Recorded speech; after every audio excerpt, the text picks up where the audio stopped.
Bapak, Ibu, dan saudara-saudara yang saya kasih dalam Tuhan, hari ini kita akan membaca firman Tuhan ganti secara bertanggapan dari Lukas 4:25, tuju kepada diri kita. Dan Tuhan mengharapkan suatu jawaban yang pasti dan sungguh-sungguh dari kita. Kita akan baca silih berganti. Saya tulis, banyak orang berduyun-duyun mengikuti Yesus dalam perjalanannya. Sambil berpaling, ia berkata kepada mereka,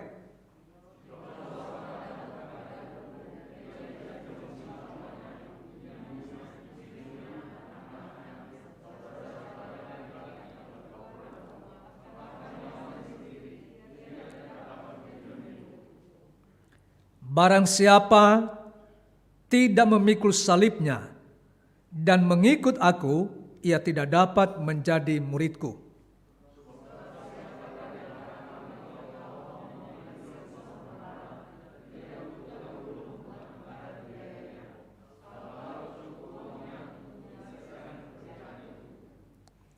Supaya jikalau ia sudah meletakkan dasarnya dan tidak dapat menyelesaikannya, jangan-jangan semua orang yang melihatnya mengejek dia.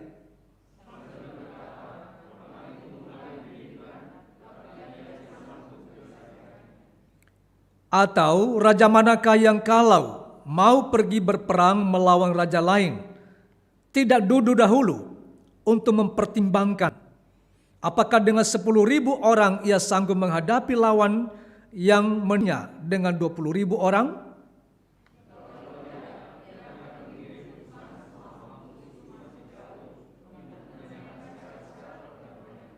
Sama-sama. Demikian pula lah tiap-tiap orang di antara kamu yang tidak melepaskan dirinya dari segala miliknya tidak dapat menjadi muridku. Saudara-saudara sekalian, di ayat 25 itu sangat menarik.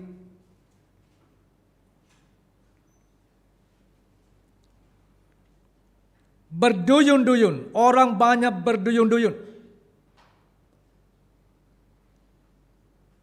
Tapi sebelum kita melanjutkan bagaimana orang berduyun-duyun, kita melihat tema kita di bulan ini. Pada minggu pertama, mau dibawa kemana hubungan ini? Hubungan kita, relasi kita dengan Tuhan sebagai murid Yesus bagaimana? Apakah biasa-biasa saja? Pada minggu kedua, sebuah keputusan atau sebuah komitmen dengan tokoh Nikodemus. Tuhan ingin agar kita bukan hanya seorang penggemar, tetapi seorang yang komitmen mengikut Tuhan. Minggu lalu kita bicara tahu atau intim dengan Tuhan. Tokoh Simon membicarakan kepada kita banyak orang yang tahu Alkitab tentang firman Allah. Tetapi dia tidak intim dengan Tuhan. Ia tidak dengan rendah hati kepada Tuhan. Jadi percuma dia banyak tahu Alkitab. Hari ini salah satu atau hanya satu-satunya ini menuntun kita pada pemilihan yang penting. Menuntun kita supaya kita mengevaluasi diri kita tentang kerohanian kita, bagaimana relasi kita dengan Tuhan, bagaimana kita dalam mengikut Tuhan. Apakah sungguh-sungguh? Apakah serius? Atau hanya biasa-biasa saja? Tuhan ingin kita memilih satu keputusan yang penting. Saya mau menjadi murid Tuhan yang sejati, yang betul-betul berkenan kepada Allah.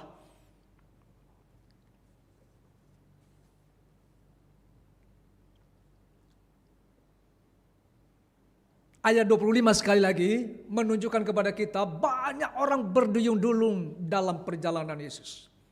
Ada apa? Kok berduyun-duyun? Berduyun-duyun artinya berbondong-bondong dengan spontan, tanpa komando, tapi dengan inisiatif masing-masing. Datang, dengar, datang. Berduyun-duyun. Ada apa ini?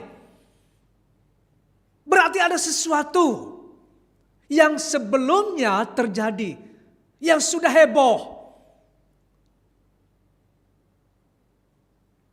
Nama Yesus sudah semakin termasyhur, sudah semakin tersebar luas.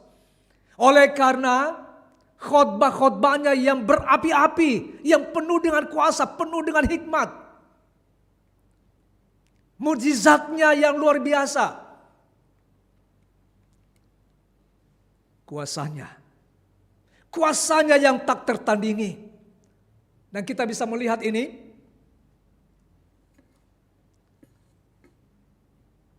Lukas pasal 2. Ini adalah berita kisah tentang kelahiran Yesus. Sampai dia disunat kemudian. Ayat 40 dan 52. Yesus itu, anak itu makin bertambah besar hikmatnya, kekuatannya. Dan dijelaskan pada pasal 2. Pada usia 12 tahun. Yesus ada di tengah-tengah pemimpin agama di Yerusalem. Dan bersoal jawab tentang firman Allah. Semua orang heran akan kecerdasannya, akan hikmatnya yang luar biasa. Mulai nampak, ia bukan manusia biasa. Pasal 4 mencatat, mertua Petrus disembuhkan dan banyak orang yang lain. Pasal 5, sakit kusta disembuhkan. Seorang lumpuh yang diturunkan dari atap, yang dibawa oleh 4 orang temannya, disembuhkan oleh Tuhan.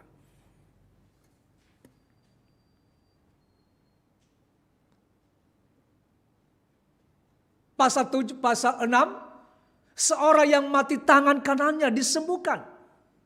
Pasal 7, seorang hamba perwira juga disembuhkan. Pasal 7 juga bicara, hidupkan anak muda di Nain. Orang mati disembuhkan.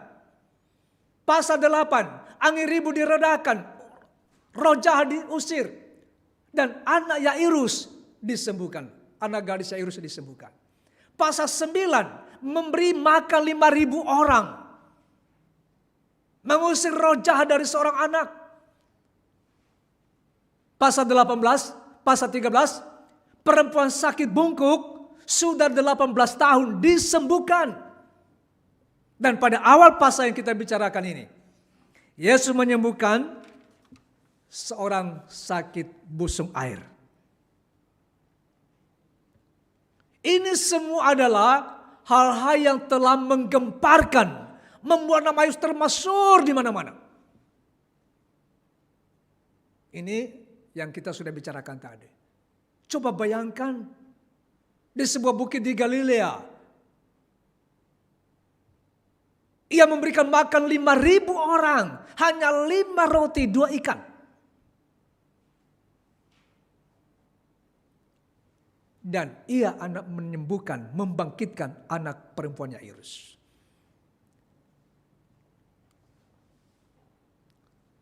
Nah inilah yang melatar belakangi ayat 25 tadi.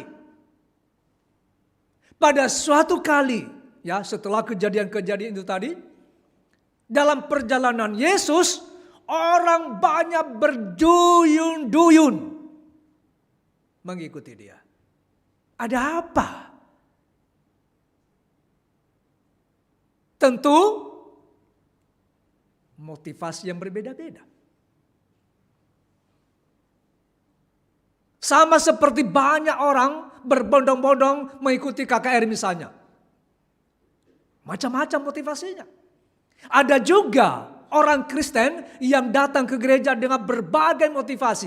Ada banyak yang tujuannya ke gereja betul, benar. Tetapi ada yang ke gereja motivasi salah. Kita lihat, ada yang betul-betul ingin dengarkan khotbah. Ada yang mau disembuhkan. Ada juga yang mau lihat mukjizat. Nonton Heran kan? Hanya dengar-dengar. Atau yang sudah pernah melihat, menyaksikan beberapa waktu yang lalu, dia ingin lihat lagi. Apa lagi? Mujizat apa lagi? Kesembuhan apa lagi yang terjadi hari ini? Itu semuanya berduyun-duyun. Tapi ada juga yang betul-betul telah menjadi murid Tuhan. Dia ikut. Tapi yang parah, ada kelompok pribadi yang menjebak, mencari-cari kesalahan. Siapa tahu nanti Yesus ini yang sudah terkenal membuat kesalahan. Kita jebak dia. Ini orang-orang yang tidak suka. Muncul dalam setiap kumpulan orang banyak yang mengikuti Tuhan.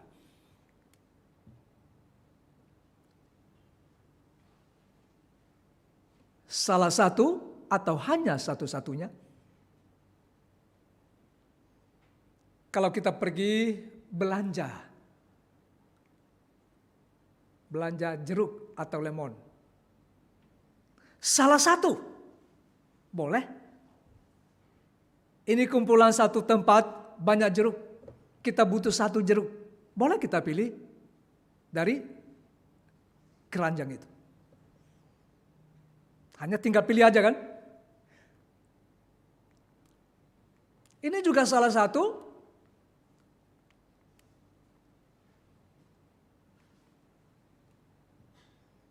Macam-macam buah di keranjang tersebut. Salah satu kita pilih jeruk atau lemon. Boleh, enggak salah. Pilih aja jeruk. Yang lain enggak usah. Tapi di keranjang yang lain cuma satu lemon ada. Kalau saya tanya, bolehkah kita pilih dan beli jeruk di 3 keranjang itu? Boleh kan? Boleh, nggak salah. Toh semuanya ketika kita pilih, kita bayar kan?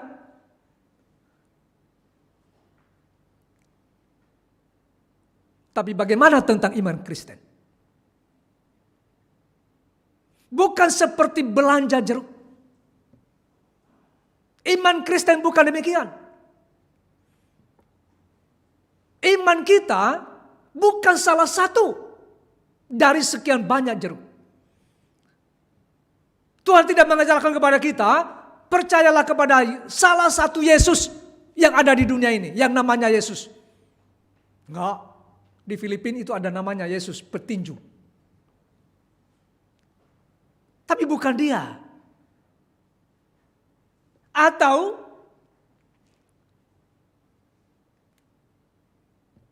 percayalah kepada salah satu Yesus di antara semua tokoh yang berbeda.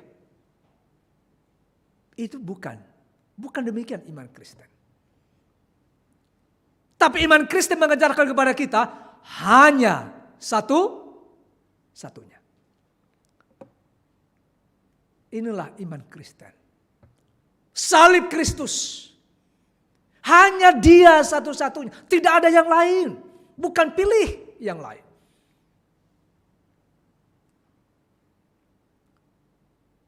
Nah, setelah ayat 25.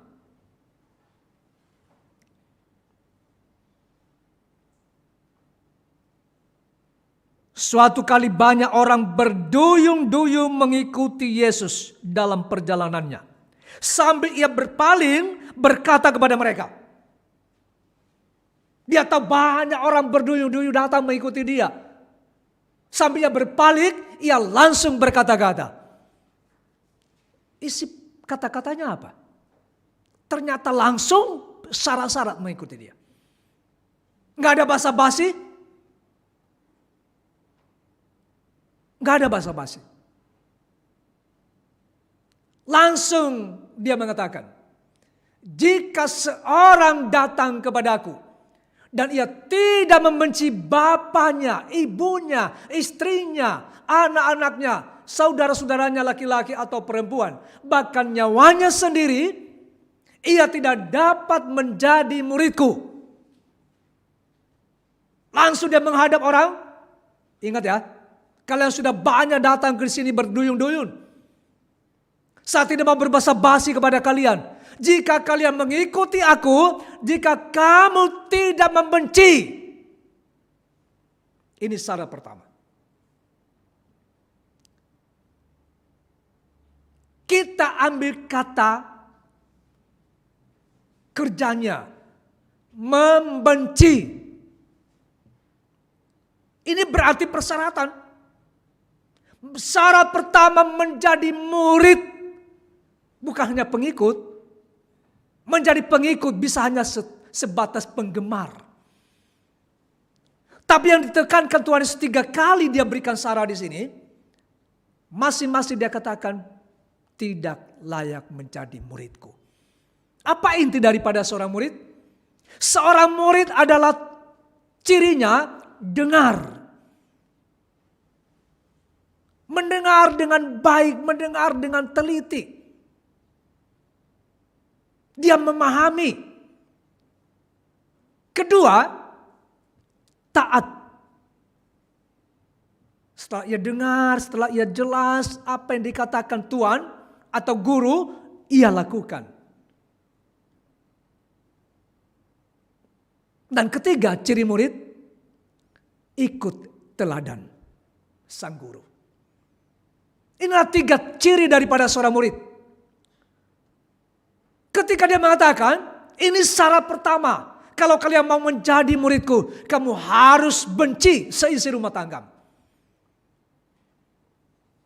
Pada umumnya kita mengerti, membenci itu, orang-orang yang membenci seseorang, secara aktif, dia melakukan suatu perbuatan yang negatif. Entah nyinyirlah, mencari-cari kesalahan, memfitnahlah, menjatuhkan, menggosipkan yang jelek. Itu adalah pikiran yang membenci. Dan selalu negatif. Orang itu pun melakukan yang baik, nggak ada responnya. Nggak ada, apalagi pujian. Nah, apa ini yang dimaksud Tuhan Yesus ketika dia mengatakan kalau kalian mau menjadi muridku, kalian harus benci seisi rumah tangga kalian. Bukan ini maksudnya. Tetapi maksudnya adalah dampak. Sebagai suatu akibat oleh karena orang itu telah mengasihi Yesus dengan sepenuh hati. Pada waktu saya sekolah di STT, selama 4 tahun, beberapa orang teman kami yang tadinya bukan dari Kristen. Dan ketika mereka bersaksi, mereka mengambil keputusan percaya kepada Tuhan, apalagi mempersembahkan diri menjadi hamba Tuhan. Mau masuk STT. Apa yang terjadi? Beberapa di antara mereka, oleh karena orang tuanya, saudaranya merasa orang ini telah mengikut Tuhan dan mau masuk STT, merasa dibenci. Sebenarnya orang ini tidak membenci orang tuanya. Malah dia mengasihi sesuai dengan ajaran Tuhan. Tapi karena dia lebih fokus kepada Tuhan, lebih sungguh-sungguh mengikuti Tuhan, lebih sungguh-sungguh mengasihi Tuhan, nyawanya pun dia berikan. Orang tuanya merasa, saudara-saudaranya merasa mereka disepelekan. Seolah-olah mentang-mentang sudah ikut Yesus tidak tahu diri. Nah inilah dia dampak. Padahal si orang ini tidak benci, tidak memfitnah, tidak menjelekkan, tidak memukul. Enggak. Hanya dampak karena dia lebih mengasihi Tuhan. Nah inilah yang dimasukkan Tuhan Yesus di sini. Mungkin ada di antara kita yang pernah mengalami seperti itu. Oleh karena kita lebih bersungguh-sungguh melayani Tuhan, lebih sungguh-sungguh ke gereja, maka orang-orang di rumah merasa diabaikan. Merasa tidak dihargai. Nah, perasaan itulah yang dikatakan oleh Tuhan Yesus di sini.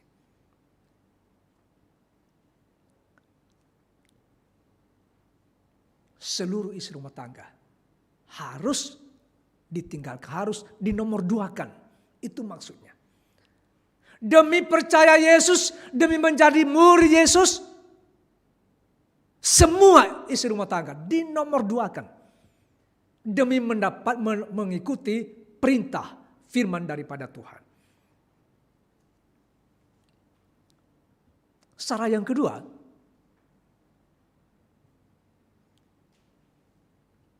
ayat 26, yaitu memikul salib.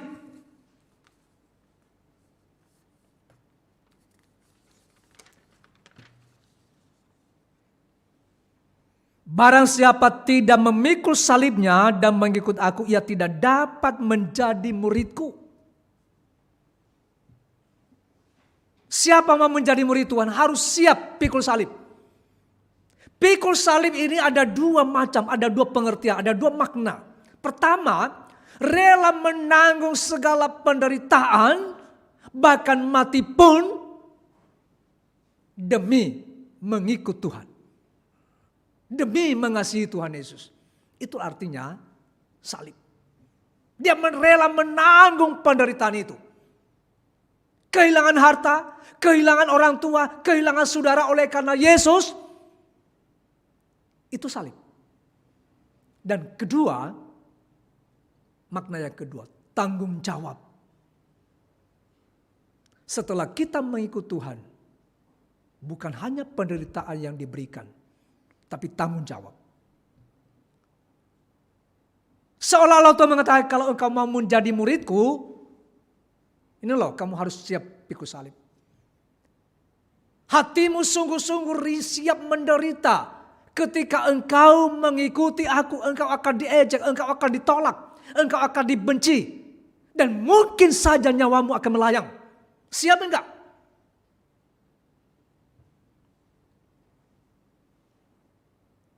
Dan menerima tanggung jawab.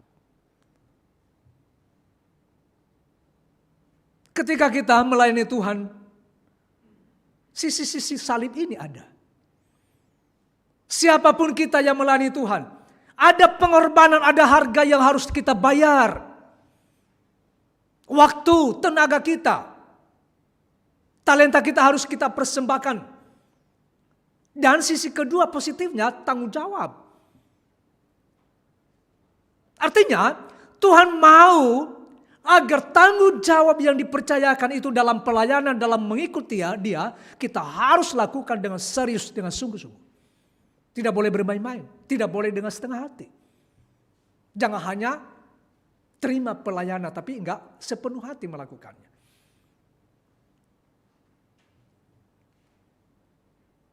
Yang ketiga, syarat jadi murid Tuhan.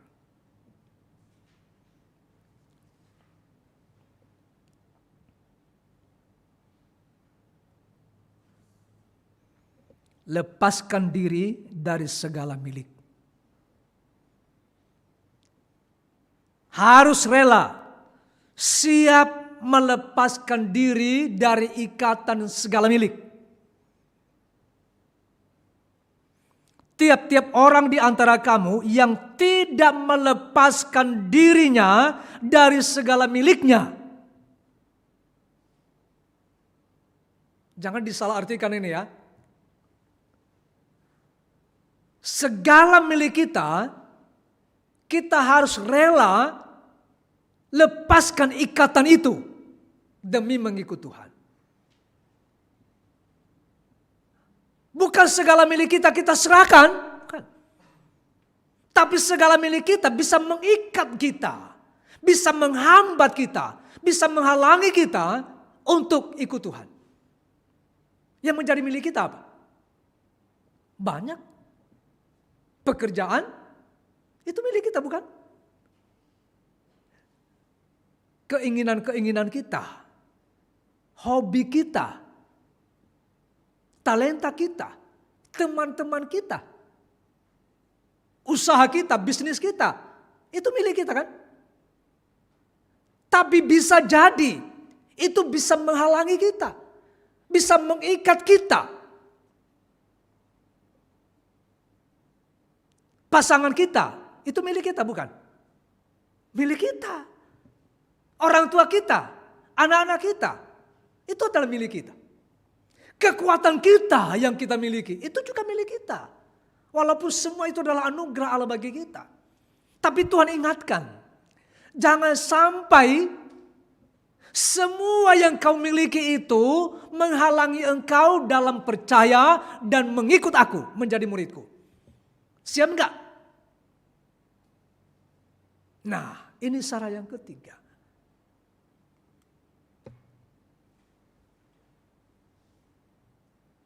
Dalam memberikan 3 syarat ini, Tuhan memberikan 2 penggambaran.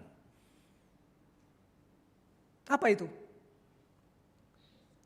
Di ayat 28 sampai 30. Seorang yang mendirikan rumah atau mendirikan sebuah menara. Dikatakan di situ dia harus duduk dulu buat anggaran biaya. Berapa biaya yang harus dikeluarkan? Pikir matang-matang harga yang harus dibayar. Ini penggambaran. Artinya mengikut Yesus, menjadi murid Yesus, pikir sungguh-sungguh. Kalau tidak, seperti membangun sebuah menara. Memulai, oh bagus, berapa lebar? Oh 50 kali 100, oh luar biasa bangunannya ini. Belum selesai, nggak ada biaya, kurang biaya. Ditertawai orang. Apa? Hanya pada awalnya. Macet di tengah jalan. Tidak melanjutkan. Atau seorang raja akan berperang melawan raja lain. Apalagi penggambaran di situ. Dia harus hitung kekuatan. Apakah mampu dia mengalahkan raja itu dengan 10.000 tentara. Sedangkan raja itu memiliki 20.000 pasukan. Pasti kalah bukan? Seimbang saja belum tentu menang. Apalagi tidak sebanding dengan kekuatan lawan. Jadi mengikut Tuhan, menjadi murid Yesus harus dengan pertimbangan sungguh-sungguh. Jangan asal pilih.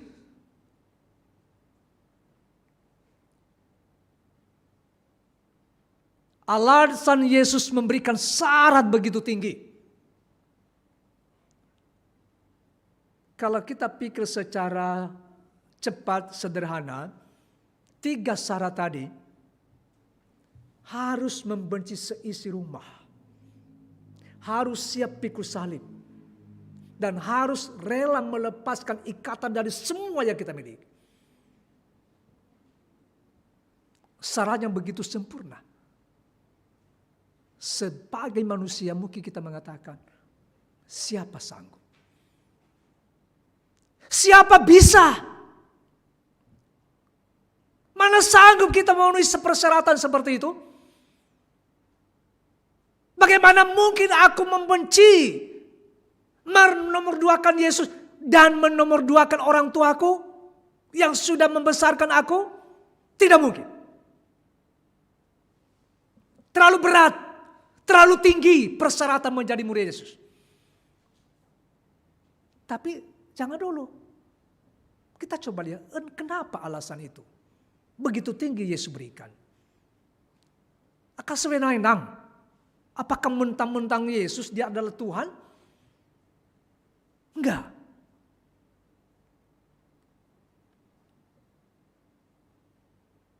Ini adalah alasannya. Pertama-tama dia mulai dari dirinya sendiri. Ia yang memulai telah melepaskan semua apa yang menjadi miliknya. Untuk apa? untuk kebaikan kita.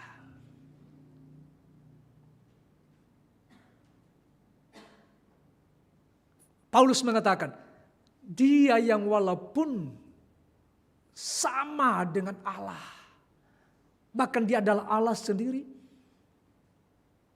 ia rela meninggalkan surga.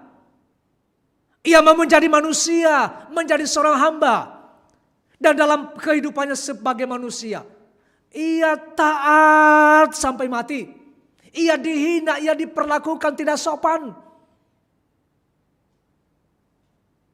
Jadi ini alasannya. Dia rela dihina, difitnah tanpa salah. Ia rela dijatuhkan hukuman mati tanpa sedikit pun salah. Ia rela menanggung itu. Demi keselamatan kita. Ia lakukan itu, ia terima itu sebagai ganti kita. Kita yang seharusnya dihukum. Tapi ia rela tanggung.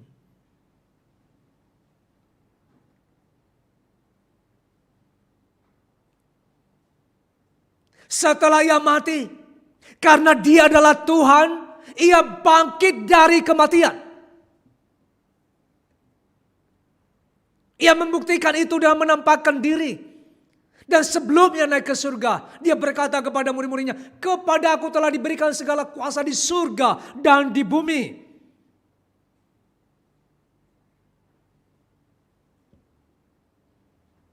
Kemudian dia naik ke surga.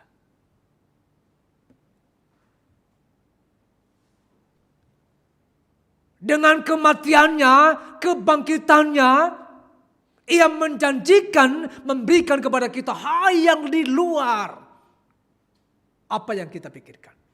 Ia berikan kita keselamatan. Ia berikan kepada kita hidup yang kekal. Ia menjamin kita pasti masuk surga. Ia menjadikan kita anak-anak Allah. Dan sekarang kita adalah anak-anak Allah. Kita adalah mau mengikut dia. Seolah-olah dia berkata kepada kita, kalau engkau mau menjadi muridku, ingat siapa engkau dulu. Dulu engkau adalah pemberontak, penjahat, pendosa. Sebenarnya engkau dulu adalah yang sedang menuju kepada kebinasaan. Tapi aku tidak tega. Aku mati gantimu. Sedikit pun engkau tidak layak menerima ini. Aku berikan itu hanya karena anugerah, karena kasih karunia. Maka tidak salah dan benar bila engkau sungguh-sungguh menjadi muridku, ikutilah syarat itu.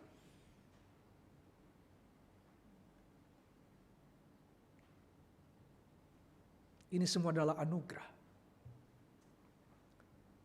Janji Tuhan bagi setiap orang yang sungguh-sungguh mengikuti dia.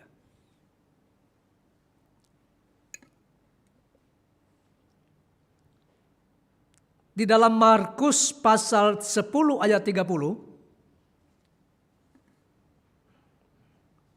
dikatakan oleh di sana, orang itu sekarang pada masa ini juga akan menerima kembali 100 kali lipat.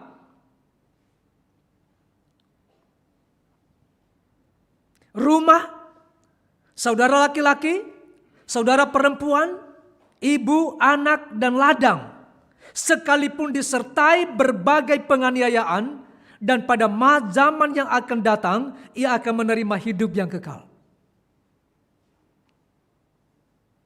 Apa tadi yang dia sudah nomor duakan? Seolah-olah dia tinggalkan demi menjadi murid Yesus. Markus mengatakan, pada zaman ini, dia akan menerima 100 kali lipat. Kita lihat juga. Apa yang dikatakan oleh Matius? Matius 19 ayat 29. Dan setiap orang yang karena namaku meninggalkan rumahnya, saudaranya laki-laki atau saudaranya perempuan, bapak atau ibunya, anak-anak atau ladangnya, akan menerima kembali 100 kali lipat dan akan memperoleh hidup yang kekal. Di dalam janji Tuhan bukan omong kosong. Selalu ada hal-hal yang kelihatan. Dan ada hal-hal yang kekal. Di dunia ini kita menerima janji itu bukan hanya nanti. Nanti itu sudah pasti. Tetapi di dunia ini kita menerima itu. 100 kali lipat. Wah. Coba kita pikir. Siapa yang kita tinggalkan? Demi Yesus, orang tua kita, saudara kita, ladang kita. Di dalam Lukas tadi, harus benci ayah, ibu, istri, anak-anak, saudara. Semua akan dikembalikan 100 kali lipat. Saya sendiri mengalami itu.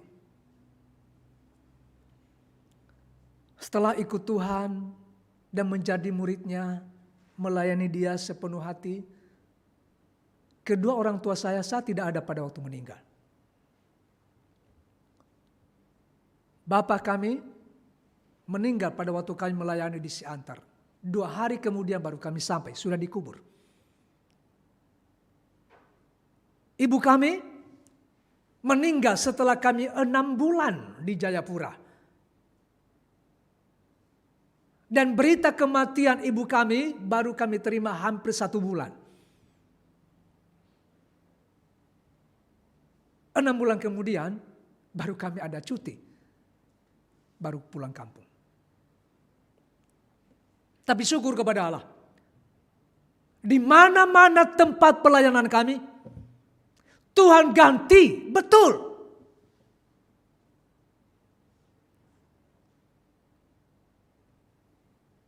Di Pekanbaru, di Pematang Siantar, di Jayapura, di Medan, di Tangerang, termasuk di Bengkulu. Tuhan berikan saudara. Ada orang tua Tuhan berikan. Ada saudara. Ada adik. Ada anak-anak. Malah persekutuan kita lebih panjang dibanding saudara kandung. Betul? Inilah yang Tuhan berikan. Kalau bukan karena mengikut Tuhan, mungkin saya nggak pernah bertemu dengan Pak Asyang dan Pak Daud. Tapi karena kita sama-sama ikut Tuhan, kita menjadi bersaudara. Ikatan kekeluargaan kita, ikatan persaudaraan kita sampai kekal. Sampai kita bertemu di surga. Sama-sama nanti di sana. Luar biasa bukan? Kami tidak ada simpanan banyak uang. Tapi Tuhan jamin apa yang kita butuhkan selalu tersedia. Itu pengalaman iman kami. Kami nggak pernah berkecukupan. Maaf, kami nggak pernah berkekurangan. Selalu berkecukupan. Bahkan dari apa yang ada. Walaupun hanya sedikit, kami pun masih bisa berbagi kepada orang yang membutuhkan. Ini adalah kelimpahan yang diberikan oleh Tuhan.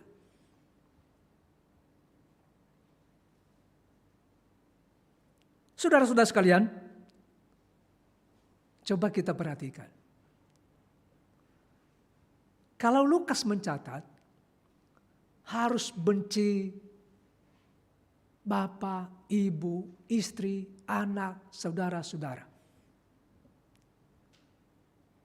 Demi mengikut Tuhan, dikembalikan 100 kali lipat. Coba diperhatikan. Apakah termasuk suami dan istri? dikembalikan 100 kali lipat? Ada enggak? Enggak ada rupanya. Jadi Alkitab kita begitu teliti.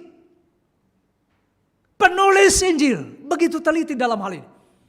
Orang tua kita bisa kita tinggalkan. Tuhan kembalikan 100 kali lipat. Saudara kandung kita tinggalkan. Tuhan bisa gantikan, kembalikan 100 kali lipat. Tinggalkan istri.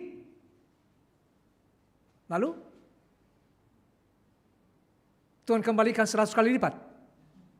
Bahaya. Enggak ada memang. Allah tidak menjanjikan itu. Bukan masalah suami istri.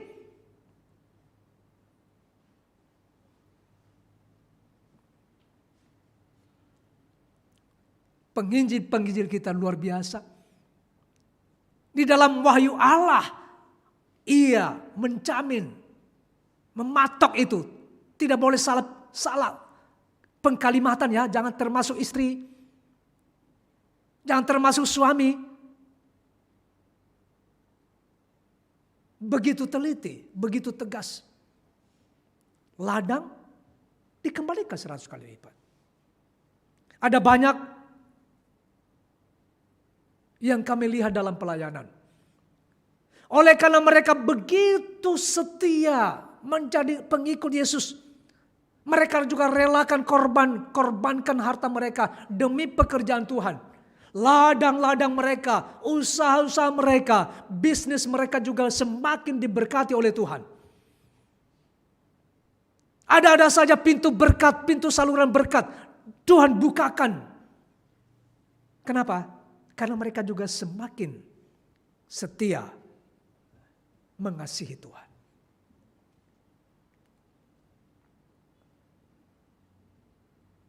Bagaimana respon kita? Untuk menjadi muridnya yang sungguh-sungguh. Respon yang dia harapkan.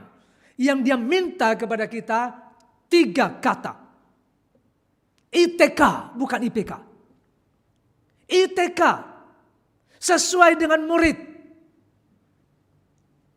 Pertama-tama iman yang sungguh-sungguh. Murid Tuhan harus punya iman yang sungguh-sungguh dan iman yang hanya satu-satunya. Itu yang Tuhan mau. Allah tidak mau kita punya iman gado-gado. Allah tidak mau kita punya iman campur aduk.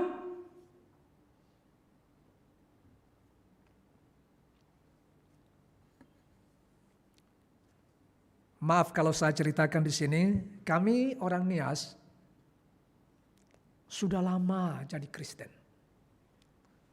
Tapi sampai hari ini masih ada iman gado-gado. Campur aduk. Hari Minggu datang ke gereja. Tiap pagi ada ibadah, nyanyi, doa di rumah. Malam sebelum tidur juga begitu. Tapi dalam kehidupan sehari-hari, bukan hanya Yesus yang disembah. Bukan hanya Yesus yang diminta tolong.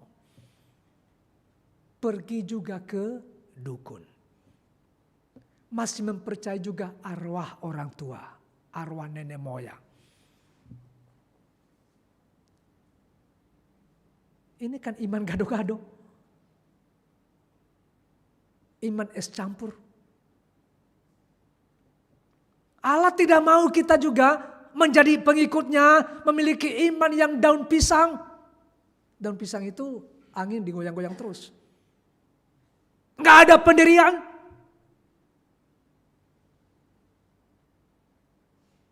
Allah mau setiap kita memiliki iman yang kokoh, yang sungguh-sungguh. Dan 3 ini tidak bisa dipisah. Sekali kita percaya kepada Tuhan, diiringi dengan ketaatan dan kasih yang sungguh-sungguh.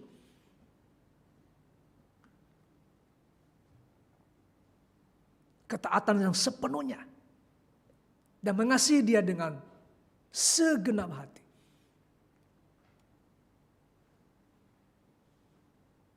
Iman yang benar, yang sungguh-sungguh adalah iman bahwa Yesus adalah satu-satunya jalan keselamatan.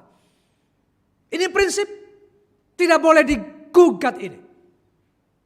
Tidak boleh dibantah bahwa dan keselamatan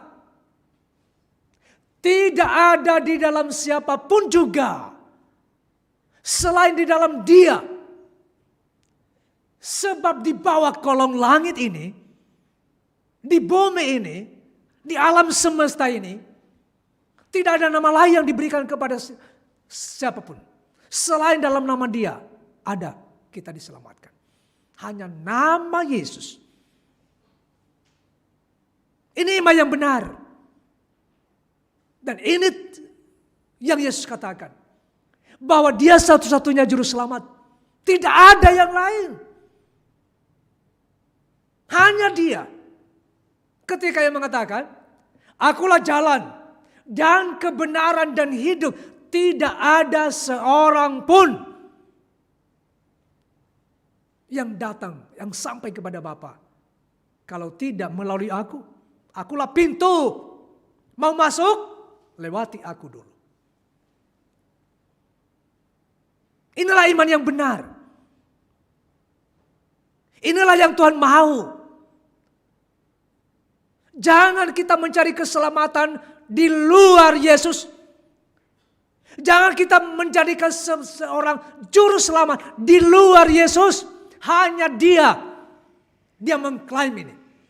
Dan ini adalah dalam otoritasnya sebagai Tuhan. Dan Dia menjamin. Kalau kita pegang ini, kita betul-betul mengalami keselamatan itu. Kita ingat, ulas kembali. 3 syarat yang Tuhan tuntun kepada. Benci seisi rumah. Kedua, siap pikul salib. Ketiga, rela lepaskan diri dari segala milik.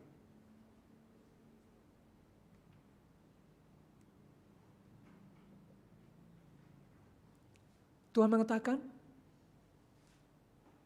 kasihlah Tuhan Allahmu dengan segenap hatimu. Dan dengan segenap jiwamu. Dan dengan segenap akal budimu. Itulah seluruh isi hukum Taurat dan kitab para nabi. Yang Tuhan tunggu. Yang Tuhan ingin lihat. Yang Tuhan ingin dengar kata hati kita. Yang Tuhan ingin saksikan dalam kehidupan kita sehari-hari. Yaitu ITK.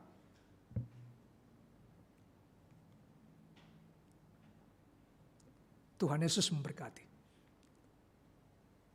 Kiranya firman ini menolong kita untuk menjalani kehidupan kita sebagai murid Tuhan, sebagai orang Kristen yang sejati. Bukan hanya setengah hati, tapi dengan sungguh-sungguh, dengan sepenuh hati. Ketika kita menjalani itu, ingatlah, yakinlah, apa yang telah dijanjikan Tuhan tadi, itu menjadi bagian kita, menjadi milik kita sebagai anugerah daripada Tuhan. Mari kita berdoa. Terpujilah namamu Tuhan, Engkau yang telah menjadi manusia. Engkau yang telah mati bagi kami, ganti kami. Supaya kami menjadi murid-Mu. Supaya kami bahagia. Engkau telah menjanjikan rumah Bapa, rumah yang kekal bagi kami, hidup kekal, damai sejahtera, pengampunan dosa, kebahagiaan abadi. Itu semua kami miliki oleh karena kami telah menjadi percaya kepada Tuhan. Kami mohon Roh Kudus